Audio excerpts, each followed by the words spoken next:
အစ္စရေးလေကြောင်းတိုက်ခိုက်မှုအတွင်းအီရန်ကာကွယ်ရေးဦးစီးချုပ်တေဆုံးအစ္စရေးရဲ့လေကြောင်းတိုက်ခိုက်မှုအတွင်းအီရန်စစ်တပ်ရဲ့ကာကွယ်ရေးဦးစီးချုပ်ဖြစ်သူအမီယာဟာတာမီတေဆုံးသွားပြီလို့ Reuters သတင်းဌာနမှဖော်ပြထားပါတယ်။အမေရိကန်နဲ့အစ္စရေးတို့ပူးပေါင်းပြီးအီရန်အပေါ်စစ်စင်ရေးတွေအရှိန်အဟုန်ပြင်းစွာဆင်နွှဲနေချိန်မှာ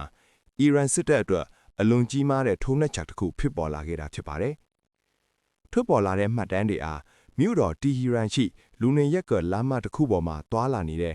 အမီယာဟာတာမီရဲ့ရင်တန်းကိုအစ္စရေးလေတပ် IAF ကဒရုန်းသို့မဟုတ်တိကျပစ်ခတ်နိုင်တဲ့ဒုံးကျည်တွေတုံးပြီးပစ်မှတ်ထားတိုက်ခိုက်ခဲ့တာဖြစ်ပါတယ်။အဲ့ဒီလုကြံတပ်ဖြတ်ထိုင်ရမှုသတင်းကိုအစ္စရေးနဲ့နိုင်ငံတကာသတင်းဌာနတွေမှာလည်းအရေးပေါ်သတင်းအဖြစ်ထုတ်ပြန်ဖော်ပြခဲ့ကြပါတယ်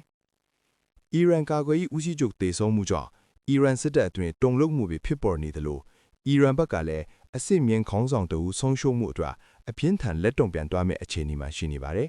။မြို့တော်တီဟီရန်နဲ့အဓိကမြို့ကြီးတွေမှာလည်းလုံခြုံရေးတွေကိုအမြင့်ဆုံးအဆင့်တိုးမြင့်ချထားတယ်လို့သိရပါတယ်။အမေရိကန်နဲ့အစ္စရေးတို့က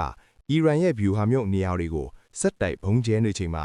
အခုလိုစစ်ဘက်အကြီးအကဲပါလှုပ်ကြံခံရတာကြောင့်အရှေ့အလယ်ပိုင်းစစ်ပွဲဟာပုံမပြင်းထန်တဲ့အခြေအနေဖြစ်တယ်လို့သိရပါတယ်